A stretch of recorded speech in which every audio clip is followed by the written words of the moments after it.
Samedi 15 août 2020, mesdames et messieurs, bonjour. Vous suivez le 6h30 de RTI 1. Aujourd'hui, samedi 15 août, naturellement, l'Église catholique célèbre la fête de l'Assomption, une réjouissance qui marque l'élévation au ciel de Marie. L'Assomption, célébrée depuis le VIe siècle, est un dogme proclamé depuis 1950 par l'Église catholique. Le rôle et l'importance de la Vierge Marie au sein de l'Église catholique, vu par Grace Kondo. Quand j'étais malade, au fait, j'ai fait radio, on a vu que le doigt était pourri. On m'a dit on va couper ma main. Et puis quand je suis venue, en tout cas me confier d'abord à Jésus d'abord. Et après, je suis allée à la Vierge Marie. J'ai dit, c'est toi ma mère, je viens me confier à toi, intercède pour moi et ma main est guérie. Ce témoignage de Germaine, paroissienne de Notre-Dame de Trècheville, montre son attachement à la Vierge Marie, la mère de Jésus. Elle a toute sa place dans l'Église catholique. À la fin de sa vie terrestre, a été élevée par Dieu. À travers la récitation du chapelet, disons, à travers le rosaire, c'est la Vierge Marie qui feuillette avec nous l'Évangile. C'est quoi le rosaire en réalité? C'est la méditation des grandes étapes de la vie du Christ, depuis sa naissance jusqu'à la résurrection, jusqu'à l'ascension. Marie, la mère de l'Église catholique, est donc indispensable dans la foi des fidèles. Un tour au sanctuaire marial national. Ici, les fidèles préfèrent se mettre sur les pelouses au lieu d'occuper les espaces prévus. Chacun a son témoignage et ses intentions de prière. Je suis venu confier ma famille, mes projets, mes différentes activités à la Vierge Marie et surtout la Côte d'Ivoire et qu'elle étende sa main sur ce beau pays. La Vierge, elle est pour moi un symbole, elle est pour moi une mère. Et tout ce que j'ai demandé à la Vierge, je l'ai obtenu. Elle est la meilleure intercessrice, elle est la meilleure médiatrice. Elle est notre secours, elle est notre recours. Et c'est par elle que nous allons vers son Fils. Nous avons des activités, des formations pour que nous continuions notre vie de chrétien, mais centrée sur la Vierge Marie. Également, nous participons à la vie du sanctuaire marial, à l'entretien du sanctuaire marial. Lieu de ressourcement spirituel, de méditation, de rencontres personnelles avec Dieu et Marie, le sanctuaire marial accueille 500 pèlerins par jour. Fait marquant, la plupart des fidèles viennent avec des fleurs. Les fleurs, c'est le symbole de l'expression de notre amour pour Marie et c'est l'expression aussi pour lui dire merci. Tous les chrétiens qui viennent offrir des fleurs, c'est simplement pour dire « Maman, je t'aime ». Et je te dis merci pour ton intercession, merci pour ta présence maternelle. En raison de la crise sanitaire, la traditionnelle veillée de l'Assomption ne se tiendra pas. Consacré par feu le cardinal Yago en 1987, le sanctuaire marial est en ce moment en chantier. Comme toute maison, après 33 ans, elle a besoin d'être réhabilitée et d'être rénovée. Donc nous sommes dans cette dynamique, tous ceux et celles qui veulent bien soutenir le sanctuaire qui est national, pour que le sanctuaire soit toujours accueillant, soit toujours propre et nous permette de prier. Vos dons et vos générosités seront les bienvenus. Selon le père Eugène Adingra, ce sanctuaire marial national accueille toutes les confessions religieuses avec une seule intention, se confier à la Vierge Marie.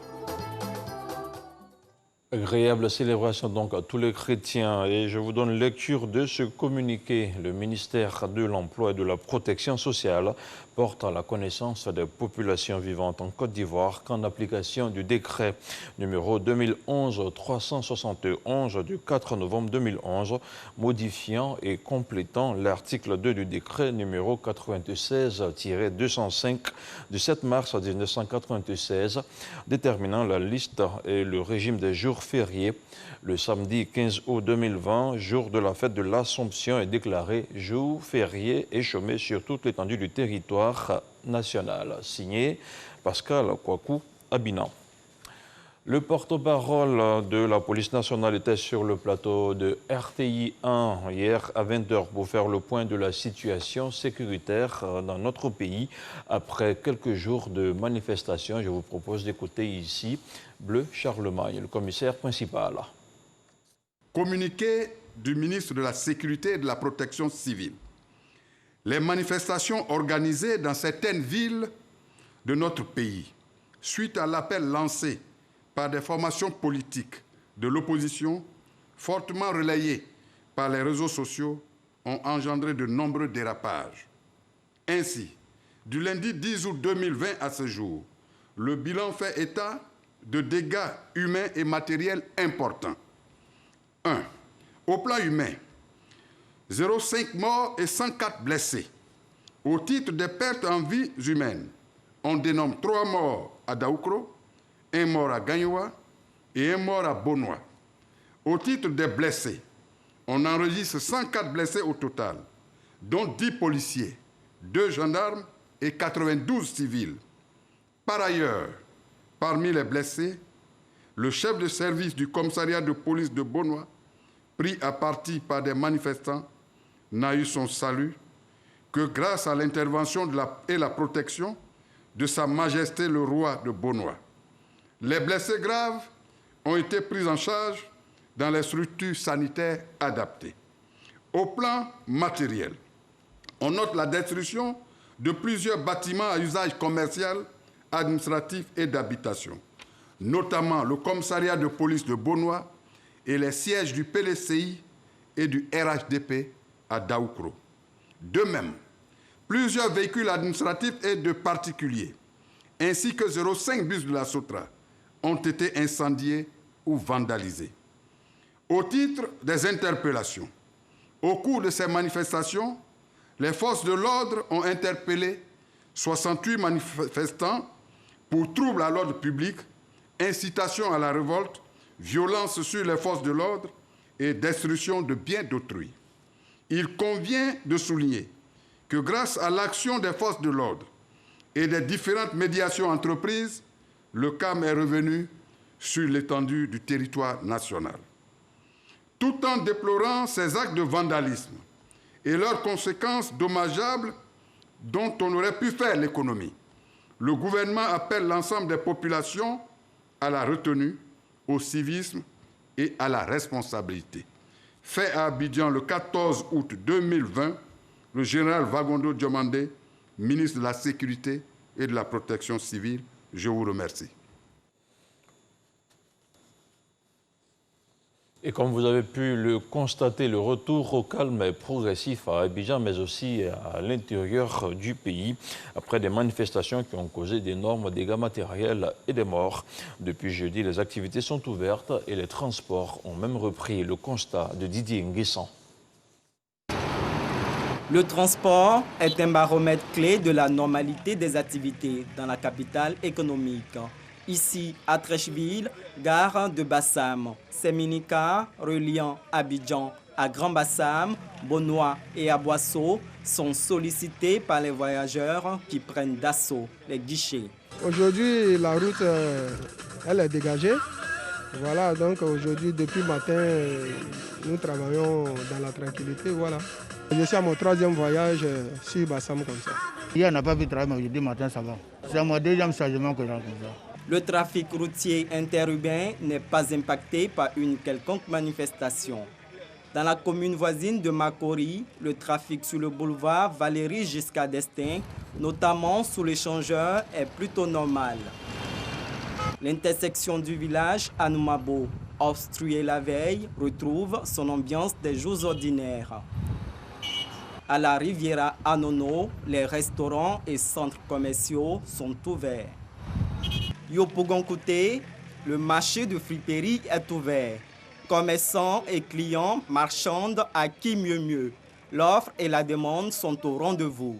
À 100 mètres de là, le palais de justice grouille de monde. Les demandeurs de documents administratifs s'impatientent dans la longue file d'attente pour déposer leurs demandes. Une reprise d'activité sous haute sécurité après les manifestations de la veille dans ce quartier de Yopougon. Les lignes de bus de la Sotra, momentanément perturbées hier, ont repris du service de plus belle. À Sipores, les transporteurs et commerçants ont repris le travail. Même constat au Carrefour Sable où la circulation est dense. Sortie de Yopougon est même un calvaire pour ces automobilistes bloqués dans les bouchons sur l'autoroute. On peut le dire, les manifestations d'hier n'ont pas eu raison de la volonté des Ivoiriens de vaquer à leurs occupations. Autre chose, à présent, les résultats du baccalauréat 2020 sont connus depuis hier vendredi. Cette année, le taux de réussite est de 40,8% contre 41,23% pour l'année dernière. Et selon la direction des examens et concours, le délai des réclamations débute aujourd'hui, samedi 15 août, et prendra fin lundi. On écoute Grace Kando. 40,08%, c'est le taux de réussite du baccalauréat session 2020 contre 41,23% en 2019. Cet examen s'est déroulé dans les normes malgré la crise sanitaire de la COVID-19. Au terme des délibérations dans les 506 centres de composition, l'examen du baccalauréat session 2020 a enregistré 311 224 candidats présents. Sur cet effectif, 124 728 ont été déclarés admis, soit un taux de réussite de 40,08% au plan national contre 41,23% en 2019. Les cas de fraude découverts et les manquements professionnels constatés seront transmis à la Commission nationale de discipline pour une stricte application des textes réglementaires. Le délai pour introduire d'éventuelles réclamations dans les centres de composition est de 72 heures, à savoir du samedi 15 au lundi 17 août. Les résultats des jurys spéciaux de réclamation seront publiés le mardi 18 août, clôturant ainsi la session 2020. Place à présent à l'actualité internationale avant de refermer ce point d'information. En Angola, le fils de l'ex-président Dos Santos, condamné à 5 ans de prison, José Filomeno Dos Santos, 42 ans, était poursuivi pour fraude et trafic d'influence pour avoir illégalement fait sortir du pays, avec l'aide de 3 complices, 500 millions de dollars, une manœuvre qui leur aurait permis, selon la justice angolaise, de détourner 1,5 milliard de dollars. Les 4 accusés ont par ailleurs été acquittés du chef de blanchiment d'argent. L'arrestation du fils de l'ancien président se veut un nouvel épisode de la croisade contre la corruption de João Lourenço depuis son élection en septembre 2017. L'actualité internationale, c'est également du sport, notamment du football. C'est une leçon historique. Vendredi, le Bayern Munich a écrasé le FC Barcelone 8-2 et se qualifie en demi-finale de la Ligue des Champions. L'Argentin Lionel Messi et ses partenaires n'y ont vu que du feu face à l'ogre argentin. Allemand plutôt. Voilà qui referme ce 6h30. Merci à vous tous qui l'avez suivi. L'information continue sur le www.rti.ci.